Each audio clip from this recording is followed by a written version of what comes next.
ಎಲ್ಲರಿಗೂ ಶರಣಾರ್ಥಿಗಳು. ಸ್ನೇಹಿತರೆ, ಕಳೆದ 10 ವರ್ಷಗಳಿಂದ ತಾವು ಅನೇಕ ಸುಳ್ಳು ನೆರೆಟಿವ್ಗಳನ್ನ ಕೇಳುತ್ತಾ ಕೆಲವರು ನಂಬುತ್ತಾ ಬರ್ತಾ ಇದ್ದೀರಿ. ಕಳೆದ 70 ವರ್ಷಗಳಲ್ಲಿ ಭಾರತ ಯಾವುದೇ ರಂಗದಲ್ಲಿ ಯಾವುದೇ ಸಾಧನೆಯನ್ನು ಮಾಡಿಲ್ಲ. ಹಿಂದೆ ಇದ್ದ ಎಲ್ಲಾ ಸರ್ಕಾರಗಳು ಸುಮ್ಮನೆ ತಿಂದು ಉಂಡು ಸಮಯವನ್ನ ವ್ಯರ್ಥ ಮಾಡಿ ಹೋದವು ಅಂತ ಬಹಳ ದೊಡ್ಡ ಪಂಡಿತರು ಇವತ್ತು ಹೇಳ್ತಾ ಇದ್ದಾರೆ. ಶಾಲೆಯ ಮುಖವನ್ನೇ ನೋಡದೇ ಇರುವ ಅನಕ್ಷರಸ್ಥರು ಈ ರೀತಿ ರಾಜಕೀಯ ಅನಾಲಿಸಿಸ್ ವಿಮರ್ಶೆಯನ್ನು ಮಾಡೋದಕ್ಕೆ ಅವರಲ್ಲಿ ಇರತಕ್ಕಂತ ಪೂರ್ವಾಗ್ರಹ ಮತ್ತು ದ್ವೇಷ ಮತ್ಸರದ ಭಾವನೆ. ಈ ಜನರು ಕಳೆದ 70 ವರ್ಷದಲ್ಲಿ ಏನೂ ಆಗಿಲ್ಲ ಅನ್ನೋರು ಭಾರತ ಯಾವಾಗಲೂ ಬಹಳ ದೊಡ್ಡ ಸಮೃದ್ಧವಾಗಿ ದೇಶವಾಗಿತ್ತು ಅಂತ ಸುಳ್ಳು ಹೇಳೋದನ್ನು ಕೂಡ ಮರೆಯೋದು. ಯಾವುದೋ ಪುರಾಣದಲ್ಲಿನ ಕಪೋಲ ಕಲ್ಪಿತ ಕಥೆಗಳನ್ನು ತಗೊಂಡು ರಾವಣನಲ್ಲಿ ಪುಷ್ಪಕ ವಿಮಾನ ಇತ್ತು, ಭಾರತ ಅವಾಗಲೇ ವಿಮಾನ ಕಂಡು ಹಿಡಿದಿತ್ತು ಅಂತ ಹೇಳುವಂತವುಗಳಿದಾವೆ. ಇನ್ನು ಅನೇಕ ರೀತಿಯ ಸುಳ್ಳುಗಳನ್ನ ಹಬ್ಬಿಸ್ತಾ ಕಾಸ್ಮಿಕ್ ರೇಸ್ಗಳು ಅವಾಗಲೇ ನಾವೇ ಕಂಡು ಹಿಡಿದಿದ್ದು, ಆಟಮ್ಸ್ ಕೂಡ ನಾವೇ ಕಂಡು ಹಿಡಿದಿದ್ವಿ, ಕಣದನವ ಋಷಿ ಇದ್ದ. ಈಗ ಅವೆಲ್ಲವನ್ನ ಇವರು ಅಧಿಕೃತವಾಗಿ ಶಾಲಾ ಪಠ್ಯದಲ್ಲಿ ಸೇರಿಸುವ ಕುಕೃತ್ಯ ಕೂಡ ಮಾಡ್ತಾ ಇದ್ದಾರೆ. ಆತ್ಮನಿರ್ಭರ್ ಅನ್ನುವಂತ ಒಂದು ದೊಡ್ಡ ಶಬ್ದವನ್ನು, ಚಿಕ್ಕ ಬಾಯಿ ಚಿಕ್ಕ ಮನಸ್ಸು, ದೊಡ್ಡ ಶಬ್ದ ಪ್ರಯೋಗ, ಆತ್ಮನಿರ್ಭರ್ ಭಾರತ್ ಅಂತ ಕೂಡ ಕಿರ್ಚಾಡೋದನ್ನ ನೋಡಿದ್ದೇವೆ. ಆದರೆ ಭಾರತ ನಿಜವಾಗ್ಲೂ ಆತ್ಮನಿರ್ಭರ್ ಅಭಿಯಾನ ಯಾವಾಗ ಆರಂಭ ಮಾಡಿತು ಅಂತ ನೀವು ತಿಳ್ಕೊಂಡ್ರೆ ಆಶ್ಚರ್ಯ ಪಡ್ತೀವಿ. ये जमाना है कि अगर आप चाहते हैं कि अपने पैर पे खड़े हो, हमारा नारा है कि राष्ट्र आत्मनिर्भर हो. ನಾವು ಇವತ್ತಿನ ಯುವಕರಿಗೆ ಭಾರತ ಯಾವಾಗಿನಿಂದ ಆತ್ಮನಿರ್ಭರ್ ಅಭಿಯಾನ ಆರಂಭ ಮಾಡುತ್ತು ಅನ್ನೋದನ್ನ ಪ್ರತಿಯೊಬ್ಬರು ತಿಳಿಸಿ ಹೇಳಲೇಬೇಕಾದಂತ ಅನಿವಾರ್ಯತೆ ಇವತ್ತು ಈ ಸನಾತನಿಗಳು ಸೃಷ್ಟಿ ಮಾಡಿದ್ದಾರೆ.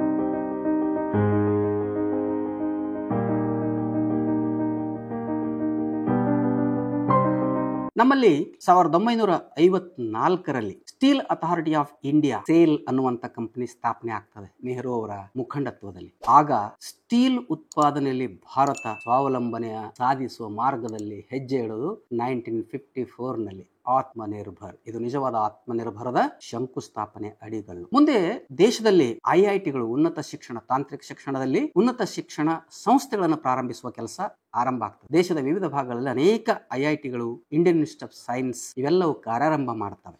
ಅಂದ್ರೆ ತಾಂತ್ರಿಕ ಮತ್ತು ಅಭಿಯಾಂತ್ರಿಕ ಶಿಕ್ಷಣ ಹಾಗೂ ತಂತ್ರಜ್ಞಾನ ಕ್ಷೇತ್ರದಲ್ಲಿ ದೇಶ ಸ್ವಾಭಿಮಾನ ಸಾಧಿಸಲು ಅಡಿಗಲ್ಲು ಹಾಕಿದ್ದು 1956ರಲ್ಲಿ ಅನ್ನೋದು ನಾವು ಮನಗಾಣಬೇಕು. ಇನ್ನು ಆರೋಗ್ಯ ಕ್ಷೇತ್ರದಲ್ಲಿ ಭಾರತ ಯಾವಾಗ ಸ್ವಾಭಿಮಾನಿ ಆಯಿತು ಅಂದ್ರೆ 1956ರಲ್ಲೇ ಆ ಕೆಲಸ ಕೂಡ ನೆಹರೂರೇ ಆರಂಭ ಮಾಡಿದ್ರು. Indian institute of medical science, AIIMS ಗಳ ಸ್ಥಾಪನೆ ಆರಂಭ ಆಗಿದ್ದು 1956ರಲ್ಲಿ. ವೈದ್ಯಕೀಯ ವಿಜ್ಞಾನ ಮತ್ತು ಸಾರ್ವಜನಿಕ ಆರೋಗ್ಯ ಕ್ಷೇತ್ರ ಭಾರತದಲ್ಲಿ ತನ್ನ ಸ್ವಾವಲಂಬಿ ಅಭಿಯಾನ ಆರಂಭ ಮಾಡಿ ಆತ್ಮನಿರ್ಭರ್ ಅಭಿಯಾನಕ್ಕೆ ಅಡಿಗಲ್ಲನ್ನು ಹಾಕ್ತದೆ.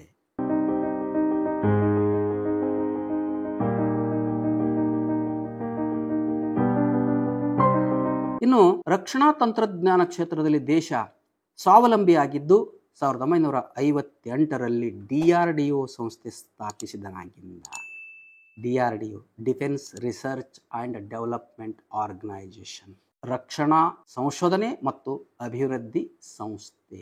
ಇದು ಆರಂಭ ಆಗಿದ್ದು 58ರಲ್ಲಿ ಅಂದಿನ ಪ್ರಧಾನಿ ನೆಹರು ಅವರ ಮುಖಂಡತ್ವದಲ್ಲಿ, ದೂರದರ್ಶಿತ್ವದಲ್ಲಿ. ಮುಂದೆ ಏರ್ಕ್ರಾಫ್ಟ್ ಉತ್ಪಾದನಾ ಕ್ಷೇತ್ರದಲ್ಲಿ ದೇಶ ಸ್ವಾವಲಂಬಿ ಆಗಲು ಆರಂಭ ಮಾಡಿದ್ದು 1964ರಲ್ಲಿ HAL ಸಂಸ್ಥೆ ಸ್ಥಾಪಿಸುವ ಮೂಲಕ. ಹಿಂದೂಸ್ತಾನ್ ಏರೋನಾಟಿಕ್ ಲಿಮಿಟೆಡ್ 1964ರಲ್ಲಿ ಏರ್ಕ್ರಾಫ್ಟ್ ಉತ್ಪಾದನಾ ಕ್ಷೇತ್ರದಲ್ಲಿ ಭಾರತ ಸ್ವಾವಲಂಬಿ ಆಗಲು ಆರಂಭ ಮಾಡಿತು. ಆತ್ಮನಿರ್ಭರ್ ಭಾರತದ ಅಭಿಯಾನ ಆವಾಗಲೇ ಆರಂಭ ಆಗೋಯ್ತು. ಇನ್ನು ಆಹಾರ ಉತ್ಪಾದನಾ ಕ್ಷೇತ್ರದಲ್ಲಿ 1965ರಲ್ಲಿ ಹಸಿರು ಕ್ರಾಂತಿ ಆರಂಭ. ಅಂದಿನ ಪ್ರಧಾನಿ ಲಾಲ್ ಬಹದ್ದೂರ್ ಶಾಸ್ತ್ರಿ ಅವರು ಇದಕ್ಕೆ ಅಡಿಗಲ್ಲನ್ನು ಹಾಕ್ತಾರೆ. ಬೃಹತ್ ವಿದ್ಯುತ್ ಉಪಕರಣಗಳ ಉತ್ಪಾದನೆ ಆರಂಭ ಆಗಿದ್ದು ಅದೇ ವರ್ಷ 1965ರಲ್ಲಿ BHEL, Bharat heavy electricals limited ಅನ್ನುವಂತ ಸಾರ್ವಜನಿಕ ಉದ್ಯಮ, ಸರ್ಕಾರಿ ಸ್ವಾಮ್ಯದ ಸಾರ್ವಜನಿಕ ಉದ್ಯಮ ಲಾಲ್ ಬಹದ್ದೂರ್ ಶಾಸ್ತ್ರಿ ಅವರ ಘನ ಮುಖಂಡತ್ವದಲ್ಲಿ ಆರಂಭಗೊಂಡು ಬೃಹತ್ ವಿದ್ಯುತ್ ಉಪಕರಣಗಳ ಉತ್ಪಾದನೆ ಭಾರತ ಆರಂಭ ಮಾಡುತ್ತೆ. ಅಲ್ಲಿಗೆ ನಮ್ಮ ಸ್ವಾವಲಂಬಿ ಭಾರತ ಮತ್ತು ಆತ್ಮನಿರ್ಭರ್ ಭಾರತ ಮುಂದುವರಿತು. ಅಂತರಿಕ್ಷ ವಿಜ್ಞಾನ ಮತ್ತು ತಂತ್ರಜ್ಞಾನದಲ್ಲಿ ಭಾರತ ಸ್ವಾವಲಂಬಿ ಆಗಲು ಆರಂಭ ಮಾಡಿದ್ದು 1969ರಲ್ಲಿ ಇಸ್ರೋ ಅನ್ನುವ ಸಂಸ್ಥೆ ಆರಂಭ ಮಾಡುವ ಮೂಲಕ. ಇಂಡಿಯನ್ ಸ್ಪೇಸ್ ರಿಸರ್ಚ್ ಆರ್ಗನೈಸೇಷನ್, ಭಾರತೀಯ ಬಾಹ್ಯಾಕಾಶ ಸಂಶೋಧನಾ ಸಂಸ್ಥೆ. ಹೀಗೆ ಭಾರತ ಎಲ್ಲ ಕ್ಷೇತ್ರಗಳಲ್ಲಿ ಸ್ವಾವಲಂಬಿ ಮತ್ತು ಆತ್ಮನಿರ್ಭರ್ ಆಗಲು ಒಂದು ಭದ್ರವಾದ ತಡಿಪಾಯ ಹಾಕಿದ್ದು 1950ರ ದಶಕದಿಂದಲೇ. ಇನ್ನು ಕಲ್ಲಿದ್ದಲು ಉತ್ಪಾದನೆಯಲ್ಲಿ ಭಾರತ CCL ಎನ್ನುವ ಸಂಸ್ಥೆಯನ್ನ ಆರಂಭ ಮಾಡ್ತದೆ 1975. ಇನ್ನು ಉಷ್ಣ ವಿದ್ಯುತ್ ಸ್ಥಾವರಗಳು ಥರ್ಮಲ್ ಪವರ್ಸ್ಗಳು 1975 NTPC ಸ್ಥಾಪನೆ ಆಗ್ತದೆ. ಗ್ಯಾಸ್ ಉತ್ಪಾದನಾ ಕ್ಷೇತ್ರದಲ್ಲಿ 1984ರಲ್ಲಿ GAIL gas authority of India limited ಇದು ಕೂಡ 84ರಲ್ಲಿ ತನ್ನ ಕಾರ್ಯವನ್ನು ಆರಂಭಿಸ್ತದೆ.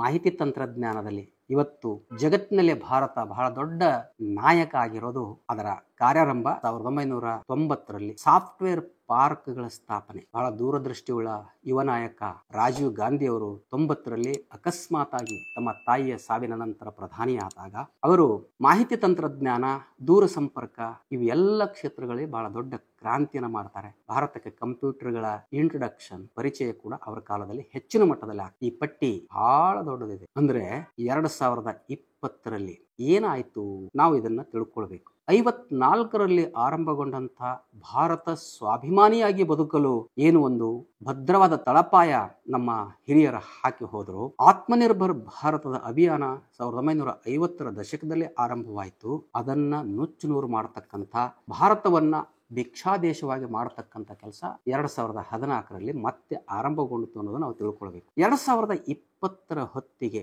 ಇವರು ನಮ್ಮ ಹಿರಿಯರು ಸ್ಥಾಪಿಸಿದ ಎಲ್ಲ ಸಾರ್ವಜನಿಕ ಉದ್ಯಮಗಳು ಚುನಾವಣೆಗಳಲ್ಲಿ ಚಂದಾ ಕೊಡುವ ಖಾಸಗಿ ಉದ್ಯಮದಾರರಿಗೆ ಈ ಸಂಸ್ಥೆಗಳ ಮಾರಾಟ ಆರಂಭ ಆಯಿತು. ಇವತ್ತು ನೆಹರು, ಇಂದಿರಾ, ಶಾಸ್ತ್ರಿ, ಮನಮೋಹನ್ ಸಿಂಗ್ ಮುಂತಾದ ದೂರದರ್ಶಿಯುಳ್ಳ ದೇಶಭಕ್ತ ನಾಯಕರು ಕಟ್ಟಿದಂತ ಸಾರ್ವಜನಿಕ ಉದ್ಯಮಗಳು, ಶಿಕ್ಷಣ ಸಂಸ್ಥೆಗಳು ಎಲ್ಲ ಬಲಪಂಥೀಯ ಮತ್ತು ಭ್ರಷ್ಟ ಕಾರ್ಪೊರೇಟ್ ಉದ್ಯಮಿಗಳಿಗೆ ಮಾರಾಟ ಮಾಡತಕ್ಕಂಥ ಪ್ರಕ್ರಿಯೆ ಇವತ್ತು ವೇಗ ಪಡೆದಿದೆ. ಈ ಸಂಸ್ಥೆಗಳನ್ನು ಮಾರುವ ಕಾರ್ಯವೇ ದೇಶಭಕ್ತಿ ಅಂತ ಬಿಂಬಿಸಲಾಗ್ತಿದೆ, ನಂಬಿಸಲಾಗ್ತಿದೆ. ಇನ್ನು ಮುಂದಿನ 3-4 ವರ್ಷಗಳಲ್ಲಿ ಭಾರತ ತನ್ನ ಪ್ರಜಾಪ್ರಭುತ್ವದ ವೈಭವವನ್ನು ಕಳ್ಕೊಳ್ಳಲಿದೆ. ಸಂವಿಧಾನವನ್ನ ಹಲ್ಲಿಲ್ಲದಂತೆ, ಉಗುರಿಲ್ಲದಂತೆ ನಿಶಕ್ತಗೊಳಿಸಲಾಗ್ತದೆ.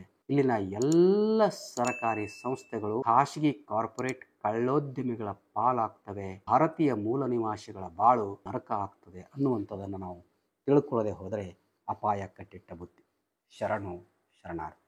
ಸತ್ಯವನ್ನು ಪ್ರತಿಪಾದಿಸುವ, ಜನರನ್ನು ಜಾಗೃತಿಗೊಳಿಸುವ ನನ್ನ ವಿಡಿಯೋಗಳನ್ನು ತಪ್ಪದೆ ಎಲ್ಲರೂ ನೋಡುತ್ತೀರಿ. ನೋಡಿದಾದ ಮೇಲೆ ಈ ವಿಡಿಯೋಗಳನ್ನು ನೀವಷ್ಟೇ ನೋಡಿ ಮರೆತು ಬಿಡದೆ ನಿಮ್ಮ ಸಮೀಪದ ಬಂಧುಗಳಿಗೂ ಸ್ನೇಹಿತರುಗಳಿಗೂ ಹಂಚಿಕೊಳ್ಳುವುದನ್ನು ಮರೆಯದೆ ನನ್ನ ಈ ಚಾನಲ್ನಲ್ಲಿ ಬರತಕ್ಕಂಥ ಜಾಯಿನ್ ಆಪ್ಷನ್ ಅನ್ನು ನಿಮ್ಮದಾಗಿಸಿಕೊಳ್ಳಿ.